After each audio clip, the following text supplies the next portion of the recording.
Welcome to ABC campus. आज हम IS-23 borrowing cost का एक प्रैक्टिस क्वेश्चन कर रहे हैं जिसका टाइटल है लूनी और ये 5 मार्क्स का क्वेश्चन है।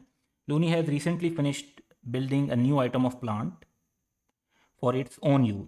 The item is a press for use in the manufacture of industrial diamonds. Looney commenced construction of the asset on 1st April 2013 and completed it on 1st April 2015. So basically that is 2 years period. 1st January 2013, Looney took out a loan to finance the construction of the asset. Interest is charged on the loan at the rate of 5% per annum. तो 1 जनवरी को ही loan ले लिया था, लेकिन क्योंकि construction 1 अप्रैल से शुरू हुई है तो हम 1 अप्रैल से ही कैपिटलाइजेशन को देखेंगे। फर्दर ये कि ये एक स्पेसिफिक बोरिंग जो है वो नज़र आती है क्योंकि स्पेसिफिकली इसको कंस्ट्रक्शन को फाइनेंस करने के लिए लोन लिया गया। The annual interest must be paid in 4 equal instalments at the end of each quarter. तो इंटरेस्ट जो है वो क्वार्टरली आपने पे करना है और हर क्वार्टर पर पेमेंट होती रहेगी। लूनी capitalises interest on manufactured asset in accordance with the rules in IS-23 borrowing cost. The cost excluding finance cost of manufacturing the assets were rupees 28 million. State the IS-23 rules on the capitalization of borrowing cost, calculate the cost of asset on initial recognition and explain the amount of borrowing cost capitalized. तो सबसे पहले तो हम अगर इसकी calculations को कर लेते हैं तो वो रिफ्लेक्ट कर लेते हैं। तो अमाउंट जो कैपिटलाइज होगी, तो मैन्युफैक्चर पे जो कॉस्ट आपकी लग रही है दैट इज़ 28 मिलियन।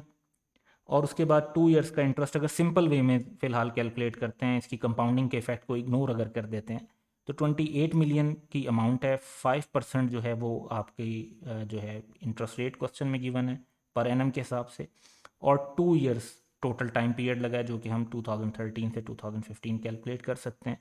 तो इट मीन्स कि 2.8 मिलियन का या 2800,000 की जो अमाउंट है वो हमारी इनकर होगी। और बेस्ड ऑन दैट हमारा जो एसेट है वो इनिशियली 30,800 पर जो है रिकॉर्ड होना चाहिए। तो एसेट की जो कॉस्ट है इनिशियल रिकग्निशन पर वो भी आ गई और जो बोरिंग कॉस्ट कैपिटलाइज हो रही है 2800 की वो भी कैलकुलेट हो गई। तो ये दो फिगर्स जो हमें कैलकुलेट करनी थी जब ये आ जाती हैं, तो बाकी रिक्वायरमेंट ये है कि रूल्स बताने हैं कैपिटलाइजेशन से रिलेटेड। सो उसकी तरफ चलते हैं। तो IS-23 जो है वो अप्लाई होना चाहिए जब भी हम अकाउंटिंग फॉर बोरिंग कॉस्ट करते हैं। तो बोरिंग कॉस्ट को एक्सपेंस के तौर पर रिकॉर्ड किया जाता है unless they are capitalise in according with IS-23। जिसका कॉन्सेप्ट ये है कि अगर बोरिंग कॉस्ट लगे जिसका ताल्लुक एक्विजिशन, कंस्ट्रक्शन या प्रोडक्शन ऑफ क्वालिफाइंग एसेट से हो तो फिर उसको कैपिटलाइज कर सकते हैं और वो कॉस्ट ऑफ एसेट का हिस्सा बनेगा। यहाँ पे इवन कैन के बजाय हमारे पास मस्ट बी कैपिटलाइज्ड का आना चाहिए। उसके बाद क्वालिफाइंग एसेट कौन सा एसेट होता है? ऐसा asset that necessary takes substantial period of time to get ready for its intended use और सेल। तो ऐसे एसेट जो आप फॉरन लेकर इस्तेमाल कर सकते हैं वो क्वालिफाइंग एसेट नहीं है। अब borrowing cost that are directly attributable to acquisition, construction or production are taken to mean those borrowing cost जो कि ना लगती that would have been avoided if the expenditure on the qualifying asset had not been made। यानी अगर हमने qualifying asset पे expenditure ना किया होता तो वो borrowing cost भी ना लगती। ये वो borrowing cost हैं जो उसके साथ relevant हैं जिनको हमने capitalize करना है। When an enterprise or entity borrows specifically for the purpose of funding an asset, जिस तरह से इस क्वेश्चन में है, the identification of the borrowing cost presents no problem as the amount capitalized is the actual borrowing cost।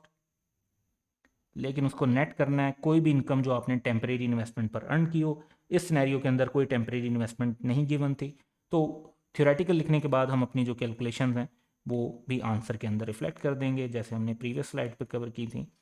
तो ये हमारा solution होगा और ये क्वेश्चन इस का आंसर जो है यहाँ पर कंप्लीट हो जाएगा। That's all for today. Have a good day.